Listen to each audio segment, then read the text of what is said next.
కొబ్బరి రైతులతో AP deputy CM Pawan Kalyan ఆసక్తికర వ్యాఖ్యలు చేశారు. మీకు వరాలు ఇవ్వడానికి తను ముఖ్యమంత్రి స్థానంలో లేనన్నారు. మీకు ఏది కావాలన్నా సీఎం అడగాలన్నారు.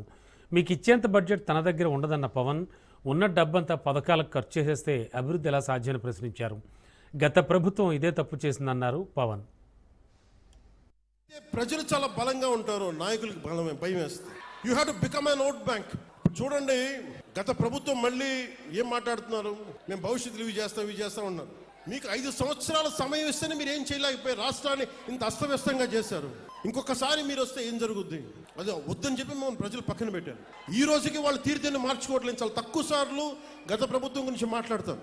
వాళ్ళు ఈ రోజుకి వాళ్ళ బూతులు మారట్లేదు, వాళ్ళ బుద్ధులు మారట్లేదు.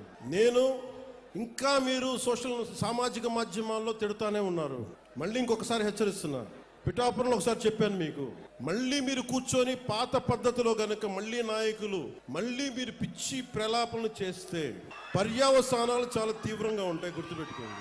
మిమ్మల్ని మీరు కానీ మీ నాయకులు కానీ మీరు ఒక క్రమబద్ధంగా ఒక పద్ధతిలో మమ్మల్ని విమర్శిస్తే తప్పులను మేము సరిదిద్దుకుంటాం. గత ప్రభుత్వ పాలన చూశారు. ఈ 5 సంవత్సరాల కాలంలో మీరు ఒకసారి జ్ఞాపకం తెచ్చుకుంటే మీకు ఏం గుర్తొస్తే చెప్పండి. వాళ్ళు చేస్తుంది గుంతలున్న రోడ్లలో చేపలు పట్టడాలు, రోడ్లు వేయకపోవడాలు, కాలువలు మరమ్మతులు చేయకపోవడాలు, ఏదన్నా అడిగితే కేసులు పెడతారు. ఇలాంటి భయానకం వాతావరణం నుంచి ఈ రోజున హక్కుగా కోనసీమ జిల్లా మినీ గూడ్స్ యూనియన్ డ్రైవర్లతో సహా వచ్చి మాకు ఈ సమస్య ఉందని చెప్పుకోగలుగుతున్నారు. నేను దానికి స్పందించగలుగుతున్నా. చాలా ప్రైమ్ ఏజ్లో వచ్చాను నేను పాలిటిక్స్కి. ఎర్లీ 30sలో వచ్చాను నేను.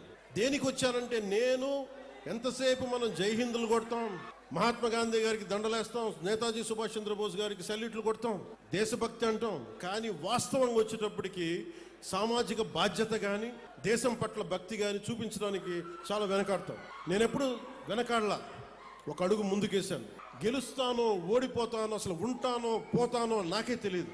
నేను ఒక విప్లవ స్ఫూర్తితో అడుగుపెట్టాను. నేను నా సమాజం కోసం నిలబడాలి, నా దేశం కోసం నిలబడాలని. ఆ కమిట్మెంట్ ఈ ఎన్నికల్లో నేను గెలుస్తానో, నేనే గెలుస్తానో లేదో నాకు తెలియదు, నేను ఓడిపోతానో లేదో నాకు తెలియదు. ఒకే ఒక హోప్ ఇచ్చింది నాకు, రాజోలు హోప్ ఇచ్చింది పోయిన ఎన్నికలు.